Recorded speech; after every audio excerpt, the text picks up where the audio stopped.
Welcome to MidLIFE Matters, where we celebrate women's wisdom and wit. I'm Georgian Lussier, your host, and I'm delighted to introduce Liz White, who is a fifth-generation publisher and executive with the Record Journal, and that serves 265,000 households in Connecticut. So welcome, Liz. Thanks so much for having me. Yeah, I'm very interested in sharing all the information behind the scenes about your work. And you grew up in the news industry, and you have strategic and operational responsibilities. So let's hear about the number of publications that you have that people might not be aware of. We call ourselves our Record Journal Media Group, or RJ Media Group. And we have the Record Journal, which is a daily newspaper that covers Meriden, Wallingford, Southington, and Cheshire. And then we have 8 weekly newspapers.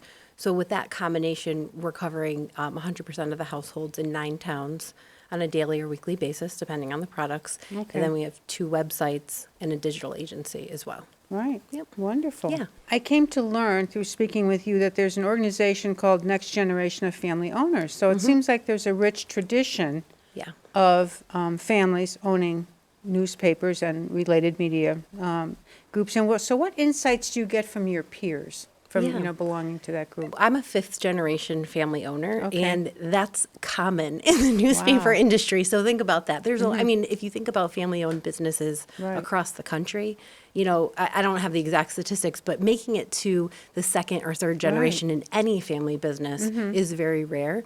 And in the newspaper industry, getting to generation 4, 5, even 6 is common. Now, Okay. it's becoming less and less common Right. as, newspapers sell and consolidate and do different things.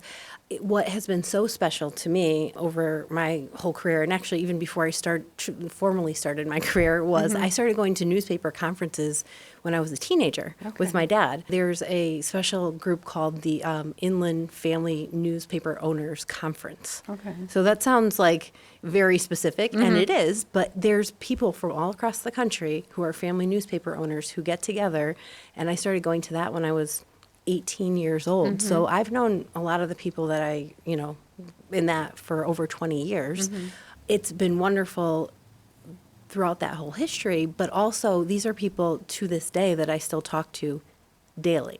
Okay. And that helped me through the pandemic, helped our company come up with ideas and innovate and all these different things. So for me, not only is it has a long history, but it's also something that helps me in my career every day and helps, come up with how should we transform and evolve our company. And all of us truly care about the industry, truly care about our communities, and we really want to stay family owners and Yes. continue to provide trusted local journalism to our communities. So we're really passionate, we're excited, and we work together even though we are located all across the country in different states. So do you talk to different generations, or are you largely networking with your kind of peer group? There's both. When I go to the conferences, like maybe once a year, there's all the generations. You'll see people from all ages and in different companies. But the ones I talk to every day, we call ourselves Next Gen Family Owners. Yep. And there's, a group of us that are in our 30s and 40s. And there's 6 of us. And we literally have talked every single day by text. It's a text chain. Yeah. Since the day the pandemic started. And it's really, like That's a I said, been beautiful story. a really Yeah. great way for us to transform and innovate, and I would say thrive through the pandemic. And support one another. Exactly. Yeah. Exactly. Friends, colleagues, a lot of different things. So, Yeah, it's very strong networking. Yeah. Women have played a prominent role in these family-owned media, we'll call them businesses, right? How have the women in your own life influenced you and helped pave the way for your generation? The woman who has the biggest influence in my life has always been my mom. And even though she's not in the family business, she hasn't worked in the family business, in a family newspaper, it's always part of the conversation, no matter where you are. We're at the dinner table, we're on vacation, and my dad and I both work closely together, and he's the president of the company in the 4th generation. Part of what she has always done is support us, be part of listening to what's going on with the business and helping us with what we should do next, right? So she's been a wonderful listener. I think that has helped shape my career and my life, of course. She's just a wonderful person. Inside the business, my grandmother was the 3rd generation, and she was the editor alongside my grandfather, who was the publisher, and they worked together side by side for 50 years. Now, if you think back to when that time frame was, that it wasn't as common for females to have that type of leadership role. And she just, was a natural. And she made it, I think, look like she belonged in that type of leadership role. And I knew my grandmother, but not when she was working at the Record Journal. People tell me wonderful stories about what a wonderful leader she was and how they worked so well side by side together over many, many years with the community, with our employees, and, as part of the family. So It sounds like they were partners. Yeah, they Business were partners. exactly. True. Yeah, Nice, equal. and same thing. They're talking about work at the dinner table. They're talking about work at home, but it's always been part of our family to do that. Right. And then also my aunt was our HR manager for many years and worked alongside my dad. She had a great sense of humor, and she had passed away several years ago. I also grew up working alongside her. One of my first jobs as a teenager was working for her when she worked in the business office. I also, learned from her as well. Nice opportunities. We're going to go back a little bit here and thinking of, as you graduated from Boston College, you worked for another news organization. And what was that experience like when you compare it to now working back in the family business? It was very common in family newspapers for way before I started working, to go work at another family-owned Okay. newspaper, especially in New England. There's actually a New England newspaper group. Those are also the conferences I started going to when I was a teenager. That was how we created that sort of situation where I did a management training program for 2 years at the Connecticut Post in Bridgeport. That was a wonderful way to get outside perspective at a different company. What I got to do was work in every single department for a few months and try every single job and listen and learn and absorb everything and understand all the different pieces and how they fit together. And I also did something similar in our own company when I was a teenager, and I worked in every department. But this allowed me to really actually do it for longer and Sure, you're get at a more different hands-on level. experience. Yeah, and that was after I graduated college, so it was Right. different then too. And you got to hear things that maybe you don't get to hear as That was in the pre-interview. I think Yeah. I called myself the company therapist. I said that jokingly, but what that meant when I said it was that people would tell me things that you wouldn't learn inside your own company, right? And I think that was a way for me to really understand a lot of different pieces of the business in a way I wouldn't have necessarily learned early 20-something right out of Right. college in my own company. Get the employee perspective, too. Yeah, exactly. And that all prepared me to come back and better understand when I did work in our company, Right. all the different pieces and how they fit together. Other way that you broadened your perspective was the MBA program at Yale. And there were about 200 people with you in that program Yep. at the time. And how did collaborating with them help you integrate the rigorous studies with your own rich already work experience all the time you've been spending in the business? Of course, the coursework there was wonderful. But I think the biggest benefit was the collaborative atmosphere. There was a lot of teamwork and a lot of working in groups together and just listening to each other. Really, that's part of what that MBA program, and I think a lot of MBA programs are designed to do, is, make sure that you know how to work with others in the business world so that Right. you're listening to their perspectives and that you can all come together to create something more, find a solution or, whatever the outcome is that it needs to be. And also the diverse perspectives that were part of the program and that we were able to, that I was able to experience. It wasn't was newspaper tremendous. focused or? No, not No, at all. absolutely. Nope, So it was all business focused. And yeah. But we also had people from all over the world in this wonderful. program, right? So there's that a was whole really nother level impactful. of diversity. And I would think listening skills are so valuable. And Yes. it's something managers don't always develop as they go along, depending on how technical the work is that they're in. And I would think that would be just building on the other listening experience you had, when you were in more the management development program. Right. Yeah, very, very key. So one of the Record Journal's strategic pillars is a philanthropic funding model. So tell us about the Latino Community Reporting Lab. I'm excited to tell you about that, but can I just take one quick step Oh, back and tell you absolutely. the other pillars so that Yes. you kind of paint Put a it quick in picture? context, Yeah, yep. exactly. So the pillars are ways that we focus on growth for the Record Journal.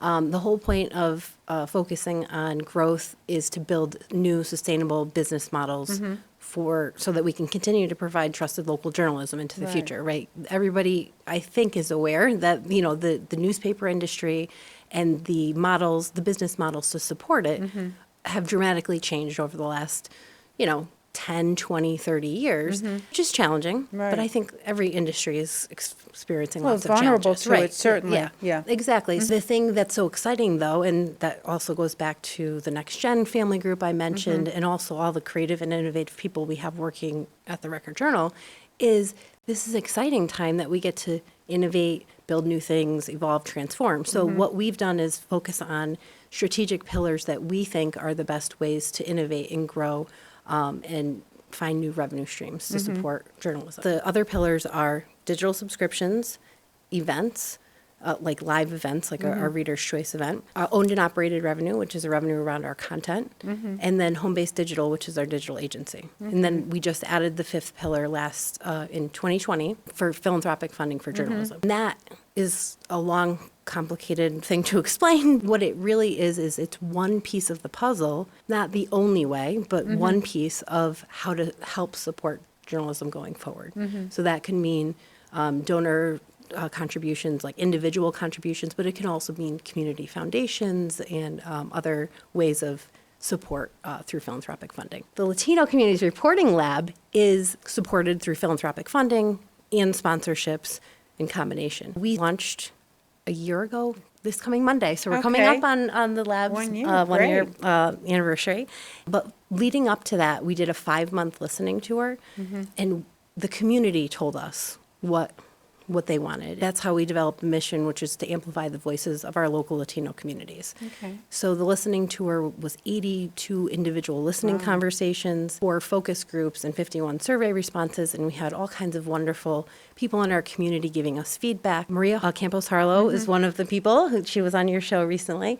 Adriana Rodriguez, Miguel Cardona, and many others. So we have so many wonderful people in our community that helped us build this. And then we launched a year ago. Since then, we've been able to hire a bilingual editor and 2 bilingual full-time reporters as well. Okay. We've produced over 200 stories and videos, and we're just really excited about the growth so far. So. And there you mentioned listening skills again, a Yes. listening tour, right? So there's Right. a common thread. So important, I would think, in terms of engaging the community, is Yes. to listen very carefully and not make assumptions and work from what worked in the past Exactly. necessarily, right? So are there any things in particular that you were struck with, that you heard on this listening tour, you and others, in terms of needs or? Well, first of all, we had over 100 pages of notes, Okay. which was great. And then we were able to boil that down into a list of takeaways. Yeah. So about 1 or 2 pages.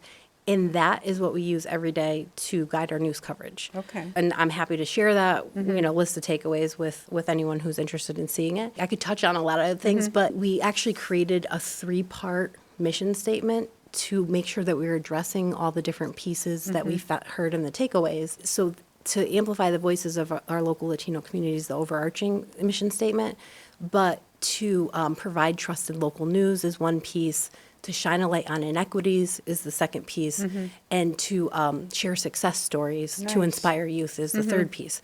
So there's a reason that all those things are pieces of that, because the overarching statement is very important, but Right. there's so much underneath that. So those are just 3 of the kind of components. But there's also all kinds of pieces of, should the content be in English, in Spanish, in both languages? What format should it be in? So we heard all kinds of different opinions on that. And so we're going to continue that listening with our 12-month listening project, which is funded by Google, that we just started a couple months ago, and gather as many survey responses as we can, do more focus groups, and gather a higher volume of feedback, so we can continue to really listen and provide what the community says they want. And is that Google-funded project specifically toward the Latino, or Yep. is it, but, okay. It's all for listening to grow the Okay. lab. Yep. Okay, wonderful. Yeah. You knew from an early age that you wanted to be in the news business. Did you ever have any thoughts of other paths? Never. Never, wow. That's a very fortunate Yes. thing, because some people search a lot. Yeah, I think it's a wonderful like honor and privilege to have a family business and have an industry that I love. It's also, sometimes it's a challenge. Sometimes you sure. say like, what's the future going to look Right. like? But that's also why it's so exciting. What's the opportunity? I love innovating. I love collaborating with all the people that are at the Record Journal, with the community. We have such a wonderful community. And everybody wants us to evolve and innovate. And I mean, I just feel fortunate to have this opportunity. So who were some of your strongest mentors? You talked about your dad, working with your dad. I would say my mom and my dad. So Okay. my mom really, actually going back to the listening, my mom always has taught me, ask other people questions. Don't make it about yourself. And I think that is like a very valuable thing in life. Just if you're at a networking event, if you're at a family party, Right. whatever, if you ask people questions, they open up to you. And that's where you create relationships and build relationships. And then it becomes, a two-way relationship. And she's a wonderful, caring person, and she does everything for everyone else. She's hardworking, and so she's just been a wonderful role model to look up to my whole life. And like I mentioned, she's always there to support us in the business and listen and have conversations as a sounding board, too. Right. Well, it's an Yeah. objective, somewhat of an outsider in terms of the technical nature of the Right. work, and sometimes that can be extremely valuable. And as a reader, right? Yeah, And right. she was also a wonderful teacher for many years. She was my teacher in second grade. Okay. She also has that kind of caring sense about her and really wanting to help other people. So, and then of course my dad, he's a great leader. I am so lucky to have been able to have worked with him for so many years, learn from him in the business, and also have this situation where we can talk about work wherever we are, anytime. And that's how I've been able to sort of fall in love with the business and the company, but also learn so much from him and talk through things and all that. He's also has a great sense of humor. He's very fair, and That's he's a all very valuable thing. And he also he's always given a lot back to the community in terms of volunteering on boards and things like that. So I think that he's also been a wonderful role model to look up to as well. Great. Speaking of awards, you've not won a number of awards, 25 under 25, 40 under 40, and Publishers Who Do It Right, the Quinnipiac Chamber. So you've really kind of amassed great accolades on your way up, and here you are, just entering into really some of the strongest years, I would think. And so what are some goals that you have for continued professional development, on your own part? Well, first of all, those awards, some of those are personal, but some of those are company awards. And honestly, any of them are something that I would attribute to having a lot of great people working around me, with Right. me, together. It's not really all about me at all. It's about everyone working together. None of those things would happen without that. But I want to mention specifically some of those are Sure. company awards, from Right. for our whole team as well. It's not about winning awards. Honestly, I love this community. I love living here. I mean, kids go to school in this community. Like, we live in this community. I grew up here. I want to be here. I want to continue to run and, have our family own the Record Journal, and that's what I want to do. So to me, it's not about winning awards. It's not about recognition. It's about really innovating and coming up with ways to find new business models so that we can continue to provide trusted local journalism to the community with the input and feedback, like we've talked about, as we listen to what the community wants. And how have you kept up with technology for yourself even? When I started when I came back after the MBA program, my job was, you're the digital leader or whatever. That's kind of like, oh yeah, you're just going to do all the digital growth stuff. So like, it's just part of how I think, how I operate. And honestly, like I said, the networks of people across the country is how I kind of stay on the cutting edge of what are the trends? What should we be doing? What should we be thinking about? How should we be innovating? How should we be testing new things? I wouldn't be able to do that like just if I sat in my office all day at home or at work or whatever and just came up with ideas myself. That's not possible. It's all the idea sharing. It's all the wonderful things that people experiment with across the country, and we share ideas.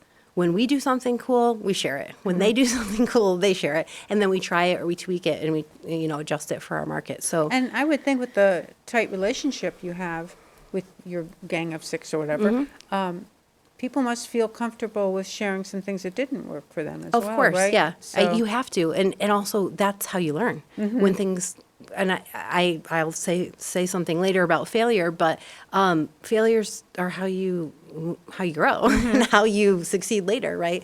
And that team of 6 is just part of the bigger network of the whole industry who loves to share ideas. Like, there's webinars and all kinds of things, all the conferences all the time where the newspaper industry loves to share their successes with each other because we all want each other to succeed. right, you're not competing. Right. Right, 'cause you're in different Yeah. areas. It's actually a wonderful industry. And do you find there's women like yourself that have children? Because I know you have a course. beautiful family. Yeah. So that's Yes.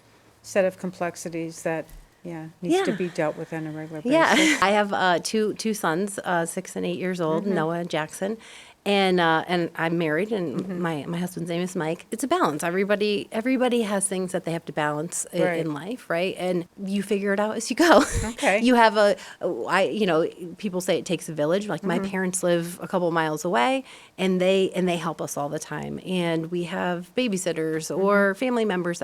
There's all kinds of different things that help. And then there's times in your life where you have to take a step back and focus more on your family. Yeah. And then you come back and you focus more on work. You adjust as you go. Zigging and zagging. Yeah, exactly. Okay. So as we approach midlife, it's a good time to reflect. And what advice would you give, say, your 25-year-old self? I'll say my age because I'm hitting a milestone this year. Okay. I'm turning 40 in July. Yay.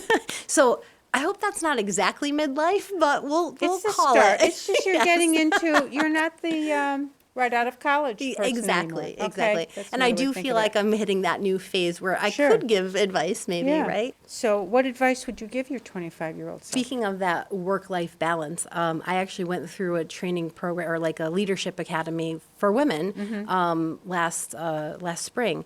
And they, instead of calling it work-life balance, they called it work-life chemistry. And I thought Nice. that was a better way of looking Yeah. at it because it wasn't one versus the other. Like it was either this or that. It was a way of thinking about it all together so that it all worked. It was about finding your formula and your word. That's what the word Yeah. chemistry was for. Finding the words that kind of motivate you and represent you. And it could be 2 words, it could be 3 words, but the words that I picked were innovation or innovate. And I surprised myself with this one because I had to kind of think through it and recharge. Now, I don't like to stop and rest. But what I realized was that I needed to because I couldn't continue to innovate and keep going if I didn't do that because I would burn out. Sure. So that goes back to focusing on the things that you love, taking a pause, kids, friends, a glass of wine, whatever it was. And I needed to, especially during the pandemic, and I think that a lot of people experience this, you just go, go, go, go, go, especially when you're trying to figure out solutions for things and you don't know what they're going to Doing it be. differently. Yeah. And so you feel like you should never stop. That was kind of like a game changer for my mind that I should stop and recharge. And that work-life chemistry sort of formula for me was powerful. So Oh, that's great. yeah. that's And a then great one concept. other piece of that I think that was helpful is giving it your best versus giving it your all. Okay. And I was giving it my all, and I couldn't. It was up. too much. Yeah, yeah. And so I think you can stop, and instead of giving it your best, which means like you All can in. pause Yeah. and you can give yourself a break, and then you're going to be better when you do come back to it because you've recharged, right? Wonderful. So I think that means something different at every stage of your life, though, right? So Wonderful. Yeah. Thank you. So do you have a favorite quote? Yeah, and it's not attributable to anything, Okay. but I did give you a picture of this, so you can put this up on the Okay. screen. It's sort of a company mantra that we live by, which is succeed or fail fast. And for us, that means don't be afraid to take risks and try new things. And when you succeed, this is really important, stop and celebrate. Okay. Stop and celebrate, even if it's a small success, acknowledge that what you did worked. And then when you fail, and I don't even really like that word, but fail fast and fail forward so that you're learning from it. We talked about that before, and it will help you succeed the next time, and you can adjust, tweak, and try again, or move on to the next idea. So Beautiful. Yeah. Well, thank you. This has been very informative, enlightening, and inspiring. thank you so much for thank you having being me. a guest. It was a pleasure. Thank you. Yeah. So please tune into your other fascinating women on future segments of Midlife Matters. I'm Georgian Lussier, your host, and thank you for joining us.